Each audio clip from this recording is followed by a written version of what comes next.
Blueprint 42. L'intelligence émotionnelle radicale. Chapitre 1. Je suis l'observateur conscient de mon spectre émotionnel.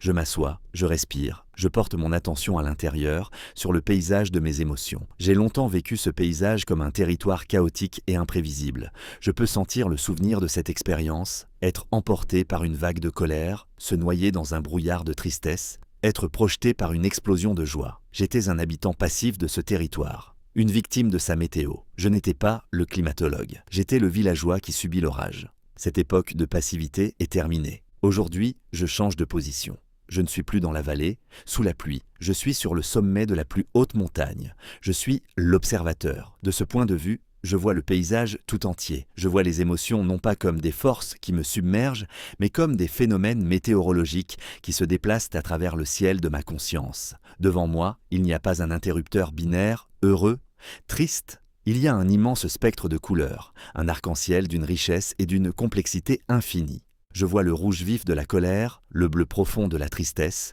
le jaune éclatant de la joie. Mais je vois aussi les 1000 nuances intermédiaires. Le magenta de la frustration, le turquoise de la sérénité, l'ocre de la nostalgie. Mon identité se transforme. Je ne suis plus la couleur. Je suis celui qui observe le spectre. Je suis la conscience silencieuse et immuable qui perçoit toutes les fréquences sans être aucune d'entre elles. Je ressens une paix profonde dans cette nouvelle perspective. Les couleurs peuvent changer, les tempêtes peuvent passer, mais moi, l'observateur, je reste. Je suis le ciel, pas le nuage. Je suis le scientifique dans son laboratoire, et mes émotions sont le fascinant objet de mon étude. Chapitre 2. J'affine ma granularité émotionnelle, identifier les nuances précises. Je suis l'observateur, et je contemple le spectre. L'ancien moi avait un vocabulaire émotionnel pauvre. Il y avait « je vais bien »,« je suis en colère »,« je suis triste ». C'était comme essayer de peindre un Monet avec seulement 3 couleurs primaires. Le résultat était une caricature grossière de la réalité. Pour maîtriser mon spectre, je dois d'abord apprendre à le voir avec une plus grande résolution. Je dois développer ma granularité émotionnelle. Je deviens un linguiste de mon propre cœur. Je ne me contente plus de l'étiquette « en colère ». Je prends ma loupe d'introspection et je regarde de plus près. Est-ce vraiment de la colère ou est-ce de l'irritation ? De la frustration, du ressentiment, de l'indignation, de la fureur? Chaque mot est une couleur différente, une nuance subtile avec sa propre texture, sa propre température, sa propre information. Je comprends que la précision du langage n'est pas un exercice intellectuel, c'est un acte de pouvoir. L'acte de nommer une émotion avec précision la transforme. Il la sort du brouillard amorphe et menaçant du « je me sens mal » pour la mettre sous la lumière focalisée de la conscience. Une fois nommée, je peux la comprendre. Si c'est de la frustration, le message est « un obstacle se dresse sur mon chemin ». Si c'est du ressentiment, le message est « une injustice passée n'a pas été résolue ». Le diagnostic précis permet le remède précis. Je cultive mon vocabulaire émotionnel comme un peintre cultive sa palette de couleurs. Plus j'ai de mots, plus ma perception de mon propre monde intérieur devient riche et détaillée. Je ne suis plus un amateur qui barbouille, je suis un maître qui voit et nomme chaque nuance. Chapitre 3. Je comprends les signaux physiques et cognitifs de mes émotions. J'ai appris à nommer mes émotions avec une précision nouvelle. Je sais maintenant que chaque couleur sur mon spectre a un nom. Mais comment savoir quelle couleur est présente ? Les émotions ne s'annoncent pas toujours par leur nom. Elles parlent un langage plus ancien, plus subtil, le langage du corps et de la pensée. Je deviens un décodeur de ces signaux.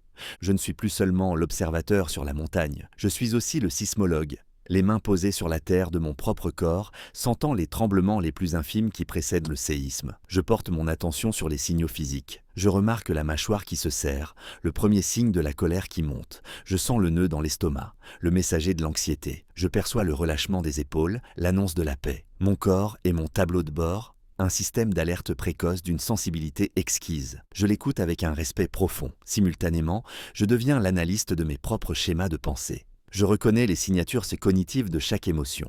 Je sais que les pensées catastrophiques, tout va mal se passer, sont le carburant de l'anxiété. Je sais que les pensées de blâme, c'est de sa faute, sont la bande-son de la colère. Je sais que les pensées de perte, je n'aurai plus jamais, sont l'écho de la tristesse. Je ne suis plus la victime de ces signaux, je suis leur interprète. Le corps et l'esprit sont les 2 instruments qui me renseignent sur la météo intérieure. En apprenant à lire leurs bulletins avec précision, je ne suis plus jamais surpris par l'orage. Je le vois venir. Et j'ai le temps de me préparer. Chapitre 4. Je crée un espace entre le stimulus et ma réponse, liberté émotionnelle. J'ai appris à percevoir, nommer et comprendre mes émotions avec une clarté nouvelle. Je suis un météorologue expert de mon propre climat intérieur. Je vois la tempête arriver. L'ancien moi aurait été emporté par elle instantanément. Le stimulus, une parole blessante, aurait été immédiatement suivi par la réaction. Une explosion de colère.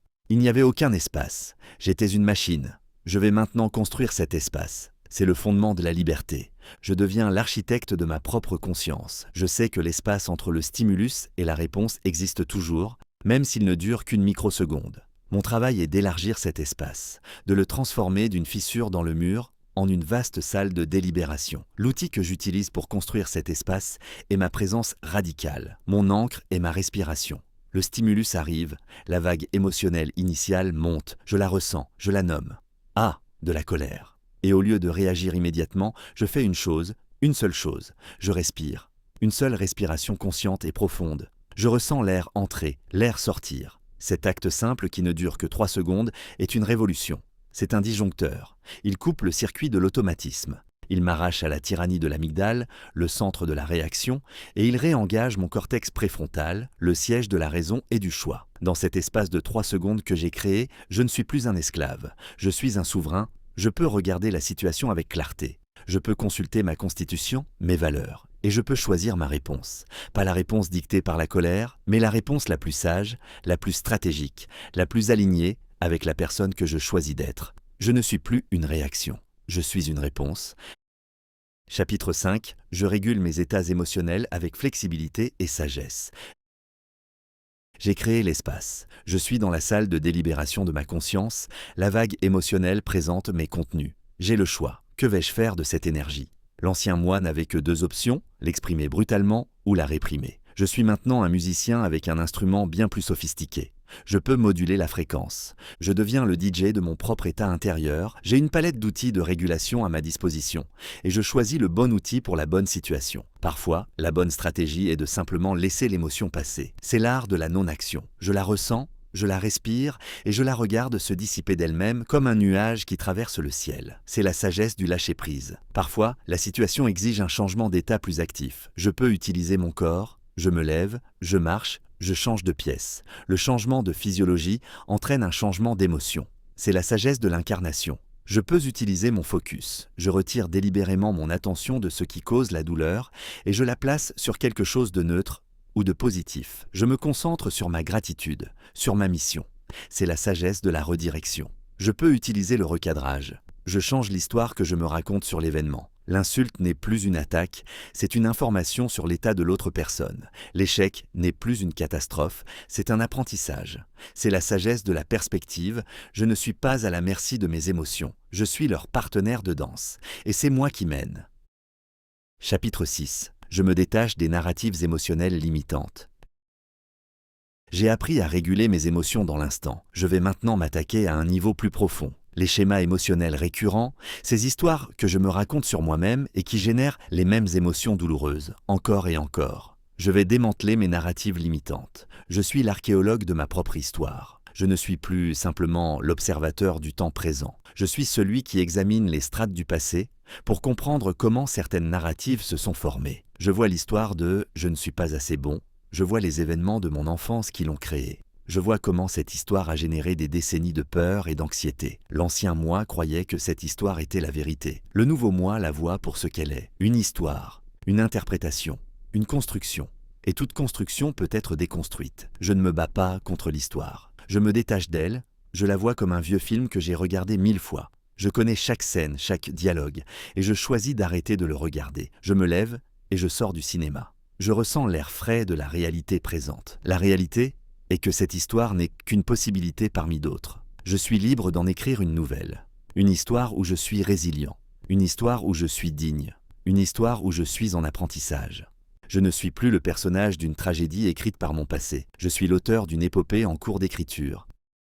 Chapitre 7. Je transforme les émotions négatives en données utiles et en carburant.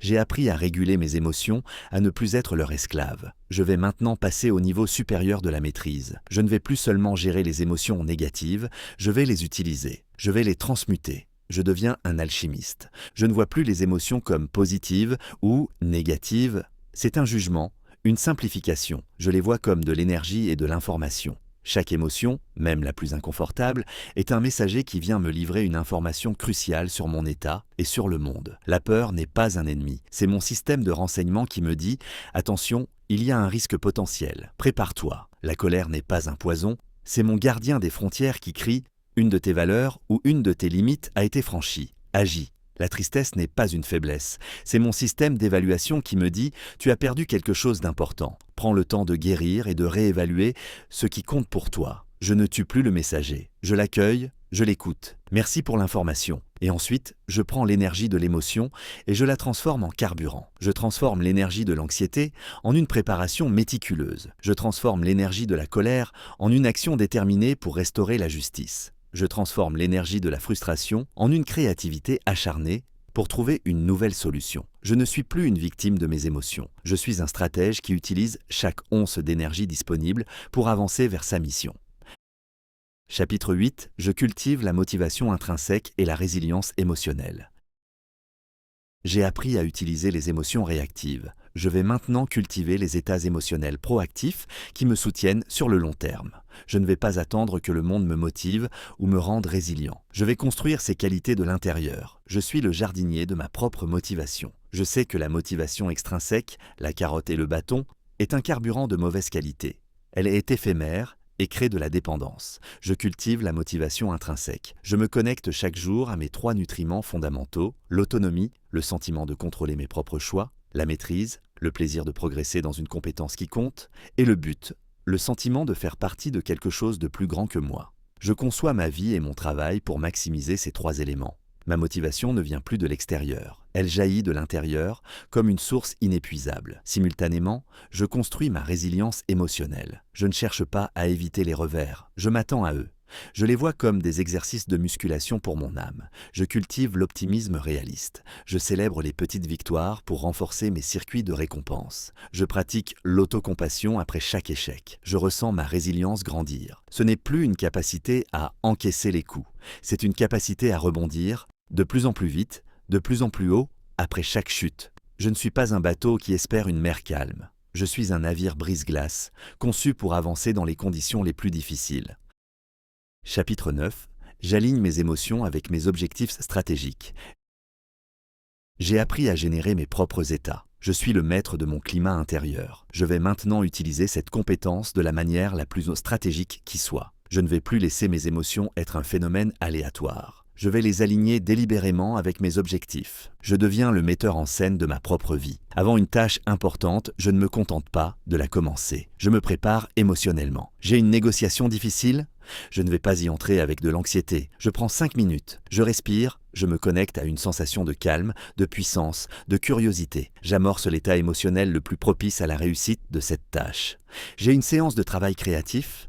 Je ne vais pas la commencer avec un esprit fatigué et plat. Je vais d'abord écouter une musique qui m'inspire, je vais bouger, je vais me connecter à une énergie de jeu et d'émerveillement. J'apprends à invoquer les états à volonté. J'ai des ancres, un geste, un mot, un souvenir qui peut instantanément me ramener à un état de confiance, de focus ou de compassion. Je ne suis plus un acteur qui attend que le réalisateur lui donne la bonne émotion. Je suis un acteur méthode, qui sait comment générer l'état requis pour la scène. Mes émotions ne sont plus un obstacle à ma performance. Elles sont mon outil de performance le plus sophistiqué. Chapitre 10. Je perçois le spectre émotionnel des autres avec une empathie profonde. J'ai atteint une grande maîtrise de mon propre spectre émotionnel. Je vais maintenant tourner cette même qualité de conscience vers l'extérieur. Je vais apprendre à lire le climat intérieur des autres. Je développe mon empathie. Je suis l'observateur, mais mon télescope n'est plus pointé vers l'intérieur, il est pointé vers l'autre. Je ne me contente plus d'écouter ses mots, je deviens un sismographe de son état émotionnel. J'observe son langage corporel, les micro-expressions de son visage, la tonalité de sa voix. Je ne le fais pas pour le juger ou pour le manipuler. Je le fais pour le comprendre. Je cherche à deviner la couleur sur son spectre. Je ne suis pas un télépathe, mais je peux formuler des hypothèses. J'ai l'impression que tu te sens frustré par cette situation.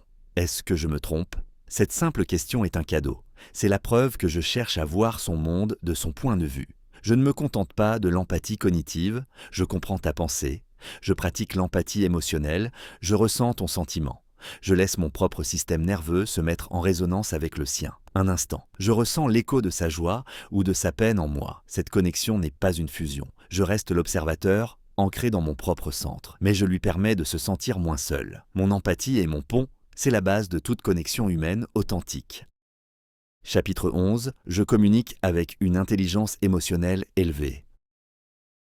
Le pont de l'empathie est construit. Je peux maintenant communiquer à travers ce pont. Ma communication n'est plus un simple échange d'informations. C'est un échange d'énergie, une danse émotionnelle. Je deviens un communicant conscient. Je sais que l'impact de ma communication n'est pas déterminé par mon intention, mais par la façon dont elle est reçue. Je prends donc en compte l'état émotionnel de mon interlocuteur. S'il est en colère, je sais que la logique ne passera pas. Ma première tâche est de valider son émotion, de calmer la tempête. Je vois que tu es vraiment en colère et tu as le droit de l'être. S'il est anxieux, je ne vais pas le submerger d'informations. Je vais lui donner de la clarté, de la réassurance, des petites étapes. Je suis conscient de l'impact émotionnel de mes propres mots. Je choisis mes mots, mon ton, mon langage corporel avec la précision d'un chirurgien pour créer l'effet désiré.